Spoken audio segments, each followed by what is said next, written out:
Good Saturday morning to you, and welcome to The Sleep Show alongside Dr. Bethaney Brenner. I'm Gary Byron. She's a very easy person to reach. You can call right now, but I don't want you to miss any part of the show. So she'll be available for you right when the show's over, all day long. Call her tomorrow, call her Monday, call her during the week. Just call, make a consultation. You'd be surprised at how much you will learn. And if you've been listening to the show for any period of time, you know we're learning something new every day here. She's got a very easy website. You can write it down, but I'll bet you'll remember it as soon as I tell it to you. You ready? TheBurlingtonDentist.com. Simple as that. TheBurlingtonDentist.com. If you've got an email, maybe a question, a comment, a concern, you want to zip that over. It's not. This is a separate email address from her regular email address for her dental practice. It's really concentrated specifically more for the sleep show, what you're listening to right now. Send it over to Dr. Brenner Radio at gmail.com. That's BRENNER, Dr. Brenner Radio at gmail.com. And the phone number, 860-673-7155. 860-673-7155. Very easy. Write it down and call it. Great to see you this morning. Good morning. Good morning. How have you been? How was your week? It's always busy. You are always busy. Yeah, well. Year round, too. I mean, it doesn't slow down for you. Well, it's an interesting job, and I love it. So. You know, one of the things, I think we talked about this last week, and I know we talked about it a few times throughout the tenure of the show. And we're talking about how everything is so interrelated that things that I would never have even imagined. Mm-hmm. You know, you talk about you're a dentist, mm-hmm. But you'll also have a wealth of knowledge on nutrition. And here we are doing the sleep show, and it's multi-pronged how they're all interrelated to the other. Did you know that when you first decided you wanted to be a dentist? Or as you were going along, were you figuring things out and going, oh, wait a minute here, there's a bigger picture to this than just dentistry? So I've always been one to go after the root cause. So when I see people... Root canals, root cause? Yeah, well, that's a good one. Thank you very much. I'm here all morning, folks. So when I see people with decay, I was always looking for why are they getting decay? You know, because you'd have two siblings in the same family. One gets decay and one doesn't. I'd get two couples get married. One would have a problem, one would not. Pretty soon, they both had the same problem. Yeah. So I was looking for answers for that. So I'm always looking for what I call the root causes. What is it that's underlying things that we haven't seen? Maybe we don't know. Science hasn't, given us enough information yet. And really, since I became a dentist, the science on dentistry has exploded. There's just so much out there now. So you're like most doctors. I mean, you're always learning. You go to forums or symposiums or... Yeah, we do a lot of lectures, and over the years, certainly, I concentrated on things. And then I did what we call master tracking, meaning I'm not a specialist in, say, doing root canals, but I do it exactly the way the specialists do it. I might not do every root canal that walks in my office. How do I treat certain things? Well, usually it's because there's a personal connection, a family connection. That's what got me doing sleep. I was doing TMJ, and I thought, oh, this is really good, right? But I always knew TMJ had a little bit of an airway issue to it because I'd fix them, and then it would come back as soon as they had a cold or some kind of upper airway problem. Then I'm like, oh, there's a breathing issue here with us. And then I started looking for the people who knew about that. So I like to train with the best people. And then repetition's always good. Reading more articles. As I like to say, I live on PubMed some days. But the articles are also very interesting because people are thinking in different ways. And so what did they say? So I read a lot of what they call Substacks. Do you know? Oh, yeah, sure. Yeah. Substacks. I read a lot of Substacks. And it's nice because it's basically the Cliff Notes, and I don't have to go read every article. Mm-hmm. So I like that, and that's what I do when I wake up in the morning. My first thing is reading my emails and looking for my Substacks. And that's just something that I love doing in the morning. But this subject that we're going to talk about today was actually requested by one of our listeners. Nice. So, exactly. See, this is why I tell you, stay involved with the show. So, I'm going to kind of start this off. And the question was, what does our circadian rhythm have to do with sleep? Ooh, great question. Okay. And that's not something I talk a lot about. So I had to kind of go, I mean, I know about it, but once again, it's not something that I talked with my patients about. So I'm going to read, and I hate to do that, but it's better that I do this because it's not my area of expertise. But circadian rhythms, and what is the definition of a circadian rhythm? And I kind of thought, so often called the body clock, these rhythms are natural internal processes that operate on roughly a 24-hour cycle. So we do the same thing every 24 hours. So they're internal biological cycles that regulate essential physical, mental, and behavioral processes in living organisms, including the sleep-wake pattern, which is why I can go to sleep at the same time and I always wake up at the same time. I don't need a clock. That's your circadian rhythm. Yeah. And so hormone release. But everybody's body clock is different. It can be. So there's third shift. I mean, exactly. Yeah, there's people who work third shift. Exactly. And they're screwed up because their biological circadian rhythm wants to do one thing. So when they have a day off, they're all messed up. But 8 hours of sleep is 8 hours of sleep. Nah, not unless your body gets into that circadian rhythm. And this has to do with hormone release. Okay? Okay. And the hormones are released and your body temperature. So this is why this is a little more complex. Like what happens when we go to sleep at night, right? Our bodies cool down. That's why I keep my bedroom at 55 degrees. See, and I get warm. Well, you're not cool enough in the bedroom. Hey, I'm a cool customer here, Doc. I got to take exception to that. No, and I say that because I find myself kicking all. Why did I put my socks on? I'm taking my socks off. Because your body wants to cool down. This is the body wants to cool down, and you've got too many covers on or too many clothes on. And for me, as a female in menopause, right? We're all hot at night, so. Yes, you want to cool down. So that's why I lower my house to 55 degrees at night. And everybody goes, you're crazy. Well, we've got really great thermostats these days. They're programmable, so I can have it turn on and warm my house up, when I'm getting up in the morning. So for me, I like that temperature because I sleep really so much better because my body likes it cooler. I have people that put fans on 24/7. Like they like to sleep with the fan on them every single night. They can't sleep without the fan. So, because they want the cold air on Or is it the noise? It could be. Yeah. It could be white noise. I agree.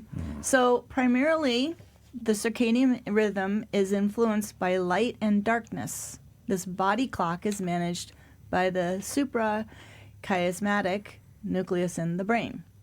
So, one of the things that we get is a signal to the brain while we're awake. So they often say, and I think you've heard this, when you wake up in the morning, they want you to go out and look at the sunlight. Right? You heard that? No? No. Yeah. So when you first wake up, it's best if you either... Never stare into the sun, Doc. Come on. No, not the sun. You think about it. When you're getting up in the morning, you're looking out. It's bright. Oh, you look outside just to verify that it's daytime and that you didn't wake up in the middle of the night. Okay, I'll agree with. But that light goes into our eyes, okay? So then I said, well, what is really going on in the eye? So this is where I'm like, gets kind of crazy, right? So the eyes are fundamentally linked to sleep by regulating the circadian rhythm through light detection, which controls melatonin, there's a hormone for you, production, and by undergoing essential restoration during sleep. And you think, what the heck's going on? Light signals from the eye inhibit melatonin, the sleep hormone, while darkness promotes it, making light crucial for sleep quality. Okay. Specialized cells in the retina, intrinsically photosensitive retinal ganglion cells, communicate with the brain to manage our circadian rhythms, ensuring the body recognizes when to sleep or wake up. So I found that quite fascinating. Now, I knew some of that, but I don't want to say know that because I'm not an eye specialist and I'm certainly not a sleep physician, but it kind of makes sense, right? So people who live in the dark all the time, they get sleep issues, right? If you live up in Alaska in the summertime, think about it. You've got light all the time. It's almost 24/7. Yeah. Right. So a lot of those people have special blinds that keep the room dark, or they go with a sleep mask so that they can get the light-dark circadian rhythm under control, because They only have maybe an hour of darkness or so. They really have crazy lives. And it's all dark in the wintertime, so think about it, right?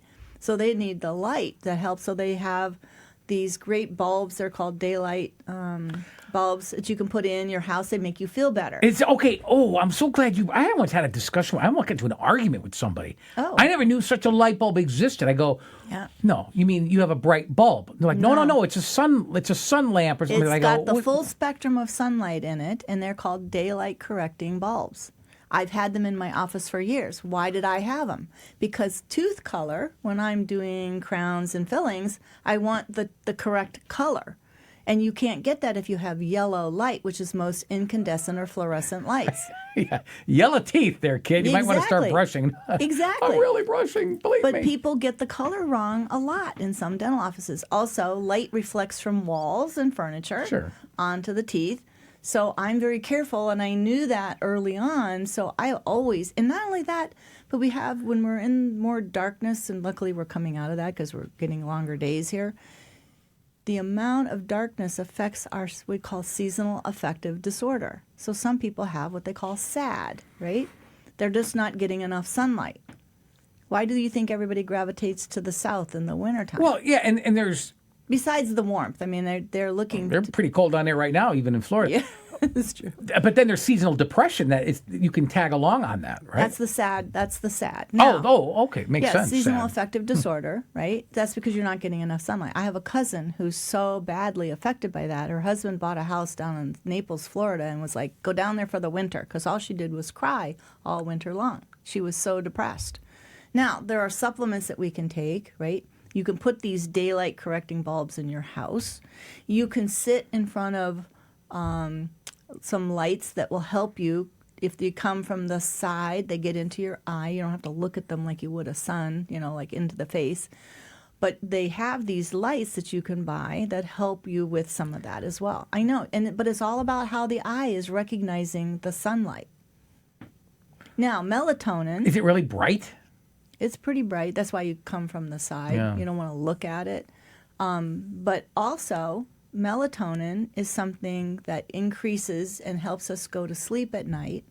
And what wakes us up is the hormone cortisol. So we talk about this in the sympathetic state. Cortisol is very high with sympathetic states. It also promotes hunger. It also messes up your blood glucose control. So that's why we talk about hormones get all messed up when you're not getting in that good circadian rhythm. So it's really best if you go to sleep at the same time, try to wake up at the same time, even on the weekends. Now, I know you like to sleep later, but that's okay. An hour or so off is not going to. Well, I get up so darn early during the week, and I'm only sleeping about 4.5 hours. Yeah, but we know you're already sleep deprived. You function pretty well on it, but are we building the house of cards? Okay. You seem to think so. I think it affects people more than they realize. And I know we get into a habit of it because I certainly felt like I lived on fumes for many years because I was getting probably 6 hours of sleep a night and disrupted. Right? Kids, dogs, husbands, just, all of that stuff affects you. And so my whole thing was I got cranky. And when I get enough sleep, I'm a happy girl. It's a really interesting how it affects our personalities, right?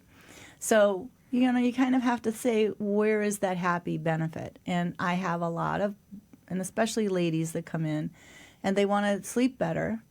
And then we start talking about some of this. And when they start changing some of the small things, they start feeling better. And I don't necessarily they don't necessarily have sleep apnea, but we have sleep disruptions and sleep fragmentations, and those affect us. And so they gain weight.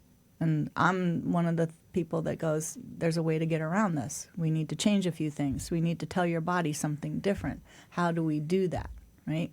So I like to say there are those common sense things.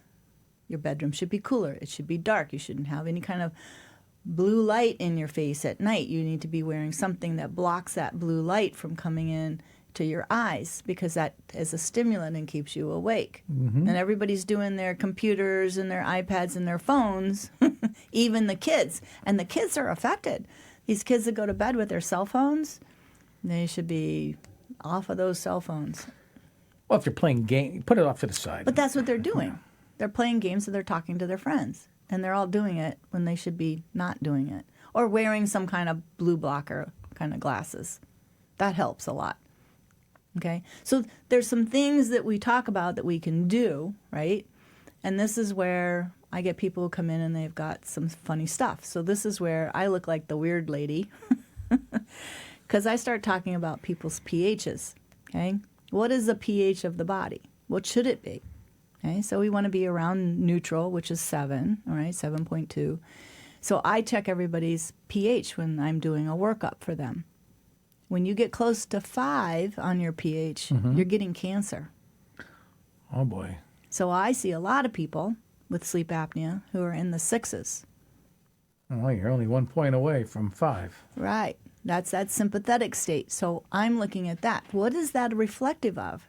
So it's basically I'm testing a solution, which is your saliva, but it's giving me an idea of the voltage of your body. Now, this is going to weird everybody out. Oh, but you're an electrical being. You've got electrical currents called our nervous system that run up and down.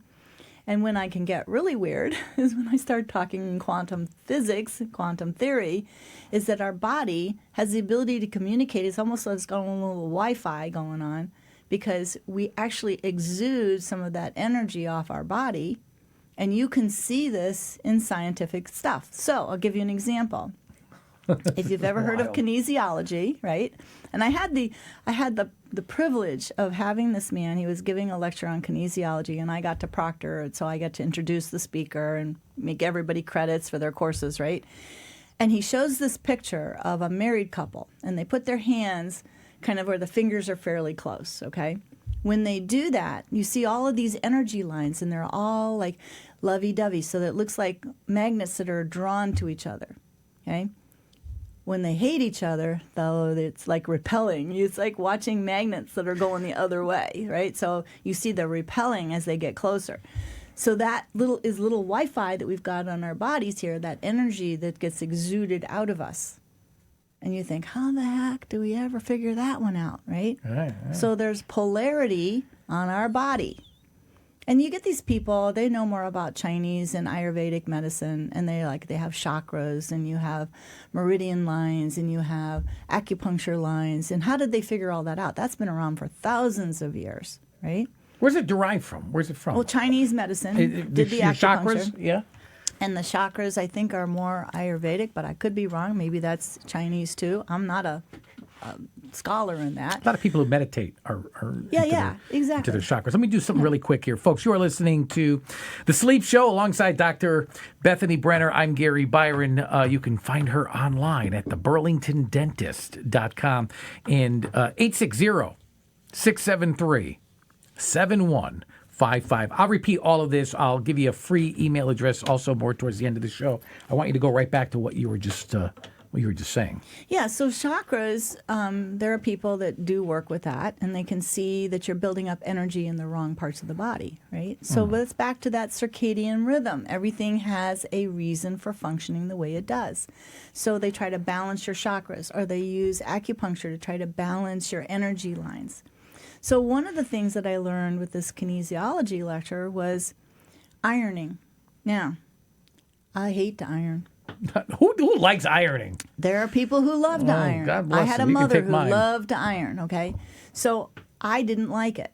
And the reason why, I was actually cutting my energy lines when I was ironing. And so this guy says, and he lines up a bunch of people on one side of the room, and he goes over and he whispers to them. This is fascinating, right? And he's like, this is why prayer works, and this is why negative energy.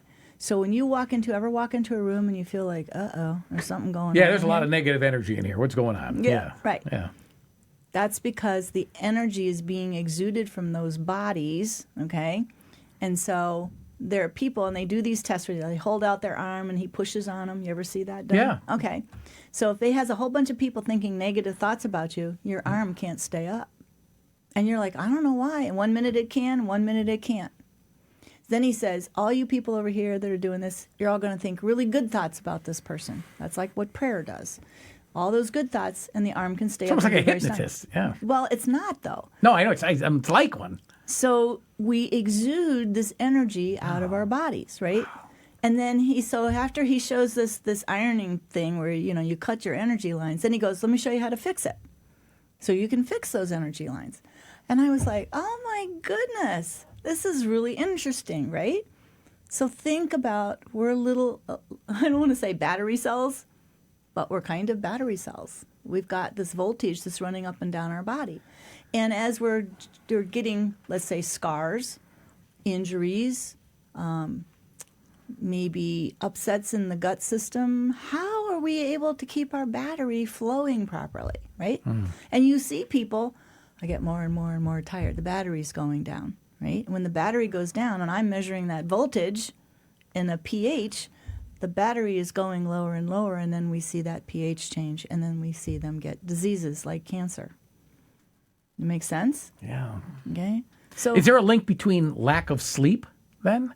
Well, that all affects the circadian rhythm, and as we see cancer, and as we see the voltage go down, these cancer people can't sleep at night. But They're you can't say, well, I sleep 9 hours a day every day, so I won't get cancer. No, that doesn't work That's either. not the cure for cancer, is sleep. Right. Just for the record, I want to be very clear on that. Yeah, it's true. But people who have cancer and don't know why they're not sleep, we don't know that they have cancer yet, and they will come in and they will talk about how bad they sleep. Okay. All right, let's talk about this. But my point is scaring me here. But no, I'm not trying to scare anybody. But it gives you an idea of how to be cautious, and use that as the warning.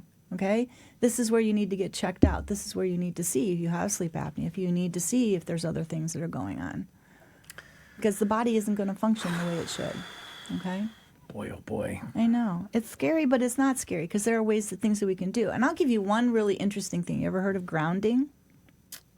Well, with an electrical outlet, yeah. Yeah, but no, your personal body grounding. No, what is that? Okay, so why does everybody feel great when they go to the beach? Oh, the sun, the warmth, Okay. the ocean, the salt, it's in the air. Do you walk on the beach? Of course. Okay, guess what you just did? What did I walked on the beach. You grounded yourself. And not only that, you grounded it in the best possible way because you got the salt that actually You have to creates explain this. You don't understand? No. Okay. So sun, Yeah. light, Yeah. imparts energy into our body. Right. Okay, As you were saying that earlier. that's why we feel really good when we're at the beach. And they 'cause buy we're those getting- lamps. That's right. yeah. Right. Okay. Got that. You can also do that a couple other ways. All right. So we have red light therapy. Red light therapy imparts healing energy. We have photobiomodulation. It's just another way of imparting energy into the body. We have transducers. I know I'm talking like a whole other language. Talking like a doctor. Okay. These are things that help impart energy into the body. Another one is pulsed electromagnetic field. I use my PEMF. My patients have nicknamed it the halo. It's fascinating. So I had a woman who came in, and she's like, my head is killing me. I have this headache. I haven't been able to sleep. Oh, my God, blah, blah, blah, blah, blah. So I said, come with me, and I put her in a room. We literally turned the lights off, okay? I gave her a pillow. I laid her down, and I put this thing on her head, right? And she fell asleep. So I was working on another patient, and they came in. They said, do you want us to wake her up? I said, no, let her sleep. I'll be done here in a few minutes, and I'll go check on her.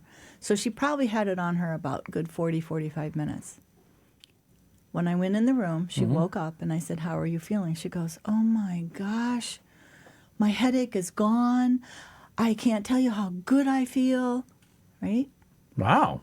So pulsed electromagnetic field has the ability to increase your circulation. So if you look with a microscope and you watch the little red blood cells going through our capillaries, you actually watch them speed up. They actually start working faster. They start flowing better. I know. So what does that do? So let's say you have a wound, right? Like when I hurt my knee a couple summers ago, I put that on me. I never took any pain medication. Not one.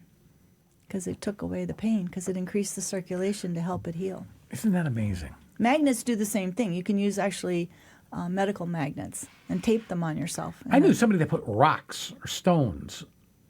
I don't know what that is. Yeah, Maybe there were particular kinds. Maybe. I don't know, but I asked them what they were doing. Like, what are you doing? It's like, oh, it takes away the pain. And I looked at her like, Okay. and I haven't heard that one. Well, crystals. There are certain crystals that will do that. I'm not a crystal person. But oh, maybe it was a crystal. they look like rocks, but they're crystals. Okay, Yeah. all right. Now Yeah.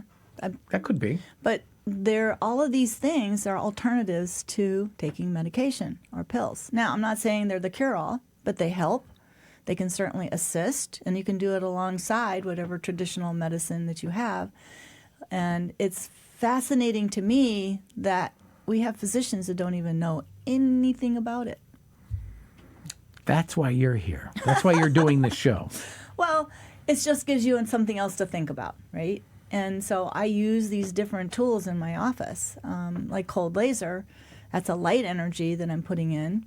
And if anybody knows what an oscilloscope looks like, if you had physics in high school, you see the little wave patterns that go across the oscilloscope. Well, when I use my cold laser, we're doing 2 different levels of wave treatment, basically, and we're imparting that healing energy, and it works on a cellular level.